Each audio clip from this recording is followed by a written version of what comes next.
Hi guys, so this video is for Mrs. Brand's third grade and Mrs. Terwilliger's third grade, and we are going to finish up today Wish by Barbara O'Connor. I'm going to read the last, I think, 2 chapters and give you a little bit of a challenge and see if you have some ideas to go along with the end of the story. So let's read Wish.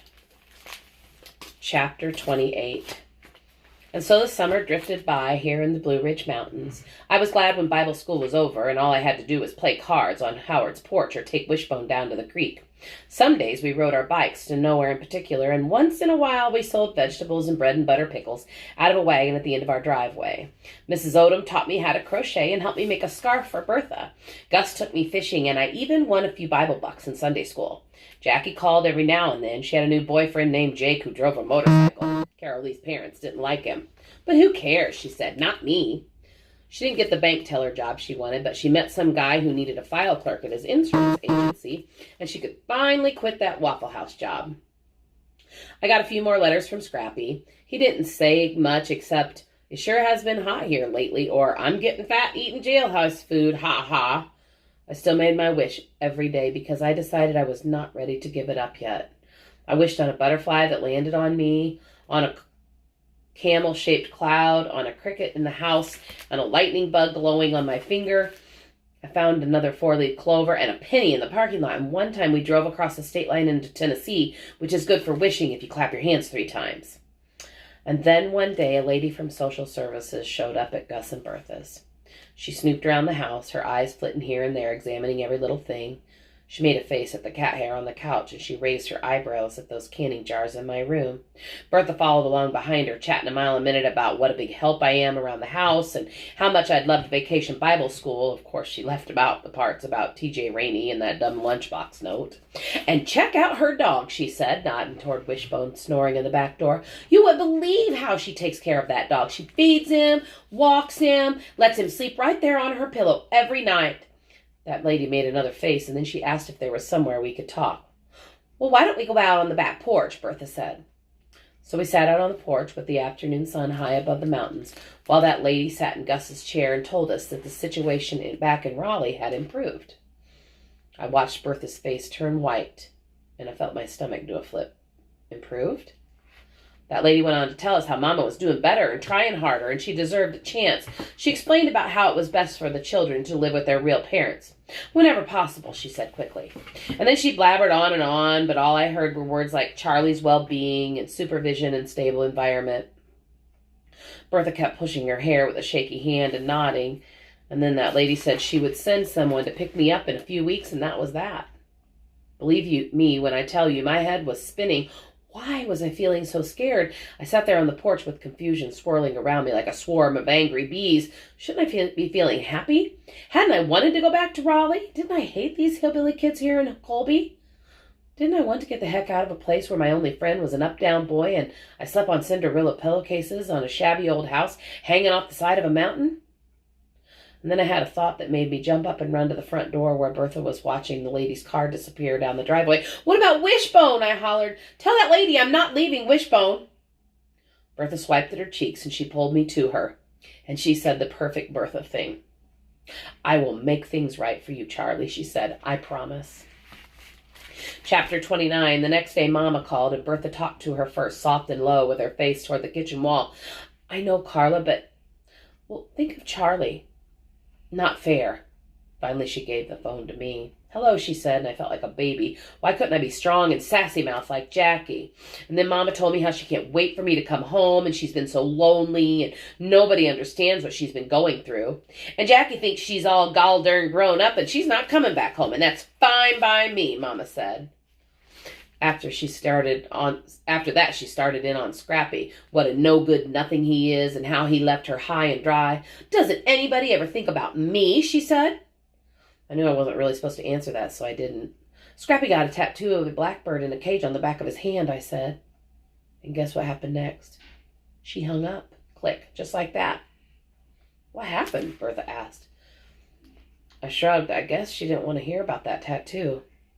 Bertha stood there, slack-jawed, looking from me to the phone and then back at me. Maybe I'll get disconnected, she said. I'll bet she'll call back. So we stood there staring at the phone while the refrigerator hummed and the cat purred beside us. But the phone didn't ring. Bertha shook her head. Nothing ever changes with her, she said. Carla, Carla, Carla. It's always been that way. And then she grabbed me by the shoulders and she said, I'm sorry, Charlie. I shouldn't have said that. It's okay. No, she said. No, it isn't. She's your mama. I wanted to ask Bertha if I really was going back to Raleigh, but I was scared to. Hadn't she said she would make things right? But what did that even mean anyway?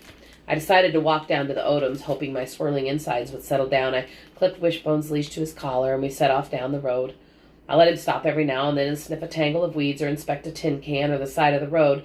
My swirling stomach didn't settle down until the Odoms' house came into view, and then just the sight of it set things right again. That weed-filled yard was littered with balls and tools and shoes. Burl's legs stuck out from under his truck in the driveway. Music from a radio drifted out of Mr. Odom's shop in the garage. Cotton was lining up bricks along the edge of the road, and Lenny was swinging a baseball bat at rocks that hit the road sign with the clang. And then there was Howard, working on a crossword puzzle on the steps. And by the time I got to the front porch, Mrs. Odom was already out the door giving Wishbone a piece of cheese. I sat on those steps for a while, not talking, watching Howard working on his puzzle. The thing about Howard was you could just be with him and you could talk, or you could be with him and not talk. He liked you either way. We went inside to play Monopoly, which personally I think is boring, but Howard likes it. Wishbone got mud on the floor, but Mrs. Odom didn't even care. She brought us orange jello in coffee mugs, and she let Cotton jump on the couch. I kept trying to make myself tell Howard about that squinty-eyed social services lady and how the situation at home had improved. I wanted to put a smile on my face and take a deep breath and say, guess what? I'm going back to Raleigh. But just as I sat there eating jello while Howard I just sat there eating orange jello while Howard put another hotel on Boardwalk. Jackie called me that night, told me how she couldn't wait to see me again. She told me her new boyfriend, Jake, would take me for a ride on his motorcycle and she could put blue streaks in my hair if I wanted. And I'm finally getting my very own apartment, Charlie, so you can have a bedroom all to yourself and... I don't want to go back to Raleigh, I said. Silence. I said, I don't want to go back to Raleigh, I hollered. How come? Because I want to stay here in Colby. But I thought you wanted to come back. Jackie let out a big heavy sigh, and then she started with, I told you this, and I told you that, and what can I do but agree to it with her? She had told me all of that. How I had Gus and Bertha treat me like a princess, and those good-hearted Odoms thanking the good Lord for me at the supper table. How Howard was the nicest friend I could ever want. How I have these beautiful mountains and that little porch under the stars. I just hadn't seen all those things until now. I've been so busy making my wish that I hadn't seen things the way they really are. But Bertha's going to make things right, I told Jackie. What does that mean, she said. I'm not sure. And then she said she'd call again later, and I went to bed, with my stomach so tangled up in knots I couldn't speak. I laid my cheek against Wishbone's warm side, and I listened to his slow, steady breathing. I couldn't even think about that clothesline of trouble. Shoot, I had so many troubles, that clothesline was liable to fall right over. Chapter 30. The next day, Mama called again. I could hear her voice clear across the kitchen while she talked to Bertha, loud and fast. Bertha kept saying, slow down, Carla. What are you talking about? And then she said, wait, what? Chattanooga? With who? Well, for how long? Bertha kept shaking her head, and her face got redder by the minute, and then she hollered, what about Charlie? You know, your daughter? Bertha almost never got mad about anything more than a cat bringing a mouse inside, so it was a bit of a shock to hear her yelling like that. But then it got worse. She lit into Mama telling her how she needed to get a hold of herself and act like a mother, how she needed to think about somebody besides herself sometimes. So you're just going to waltz up to Chattanooga and come back and be a mother when you're good and ready. Is that it, Carla? And then Bertha was staring at the phone in her hand, and the silence on the other end felt heavy and sad there in that kitchen. Am I going back to Raleigh? Popped out of my mouth, and I wasn't even expecting it to. No, you're not, Bertha said. Then she told me she had some calls to make and I should go to Howard's. I told Howard everything, starting with that squinty-eyed social services lady telling us how the situation in Raleigh had improved, and ended with Bertha saying, no, you're not. And when I was done, he said, ain't Bertha the best? And wasn't that so like Howard, finding the only good part when things were so bad? I wondered what he thought about Mama, who just waltzes up to Chattanooga instead of making orange jello and coffee mugs. For a minute, I even wondered if he still wanted to be my friend, knowing that my family was all broken up like it was. But that thought flew right out of my mind when he said, "Let's go build a fort." So we spent the afternoon in the Odom's dusty ramshackle garage searching for stuff to make a fort with.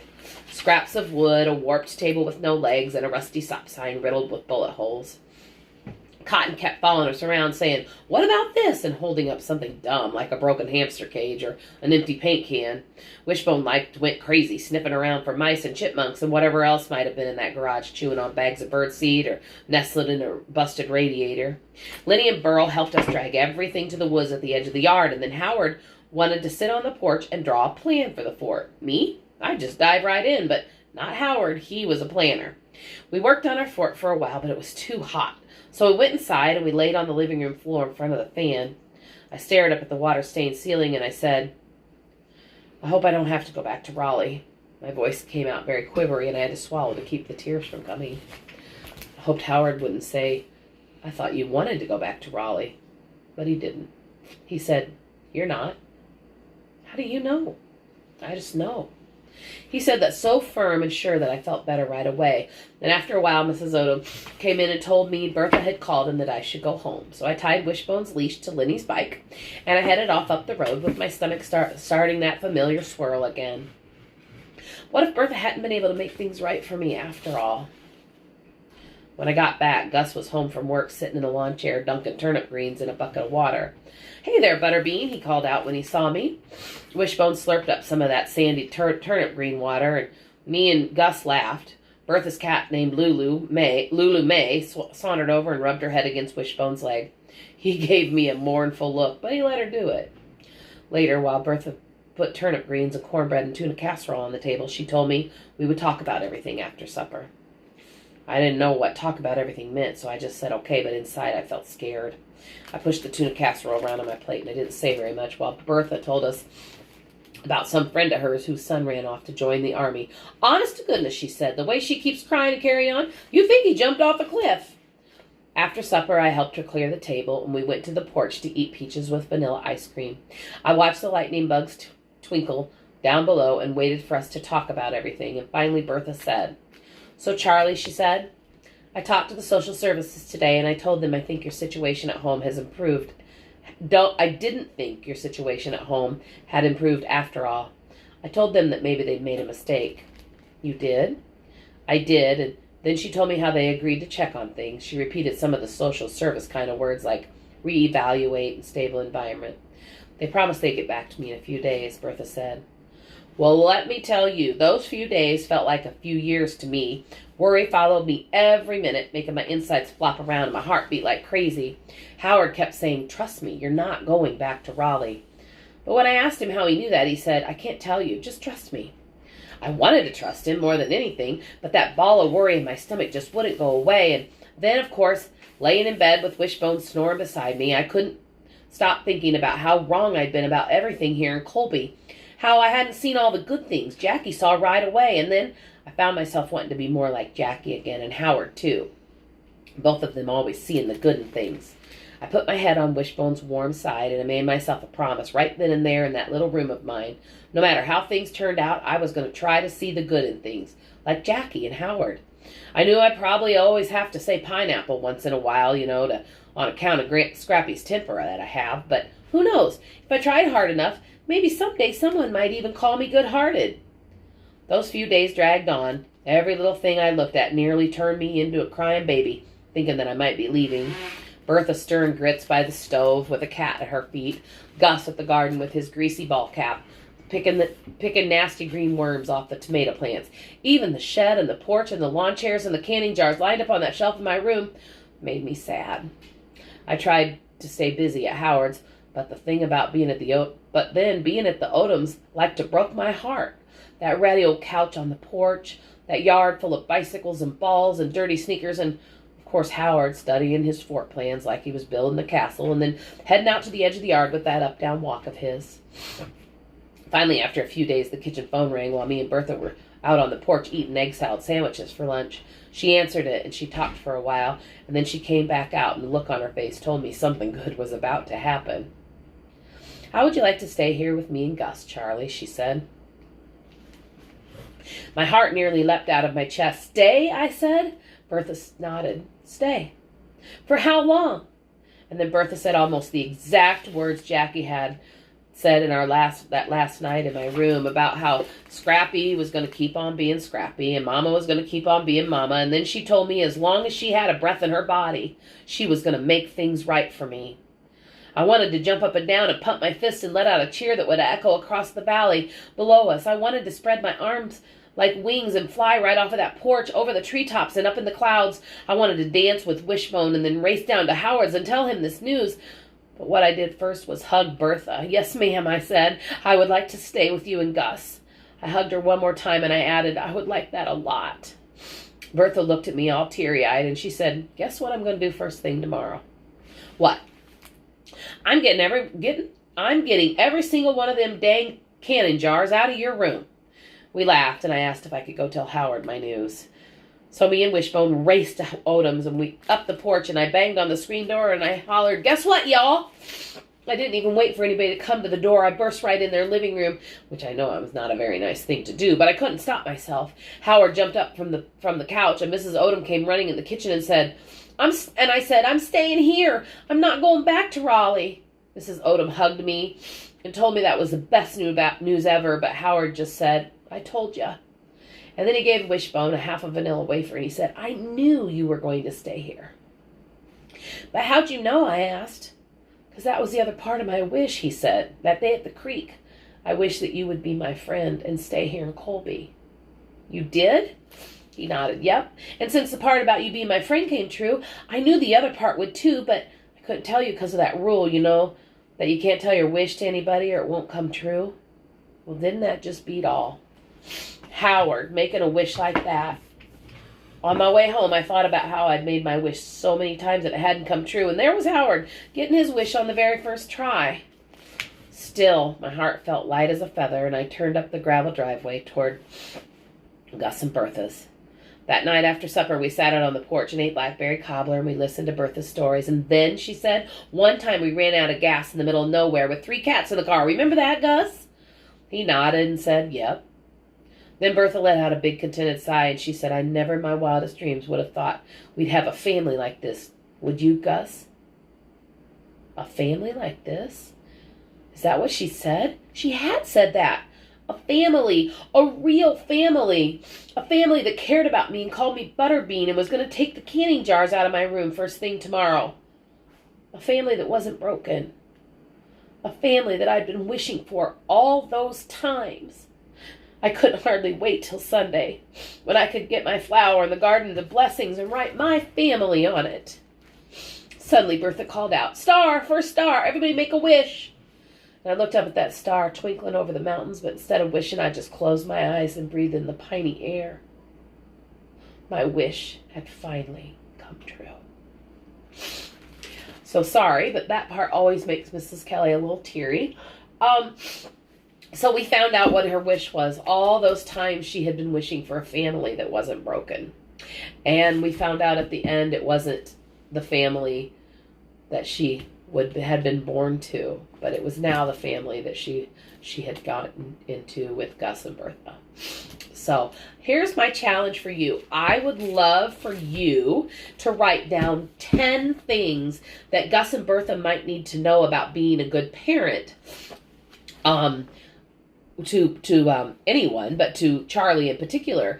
The other class, Mrs. Strode's class, did this in library time, and we hung some of those up. But I'd like you to think of 10 things that a person might need to know in order to be a good parent. And you can send those to me on private your mom and dad can do that on private messenger on Facebook, or you can send it to my school email, which is mbkelly@stark100.com. All right. And I think at the end of the week, we're going to start a new book for 3rd grade through 5th grade all together. So I will see you all later. Thank you. Bye.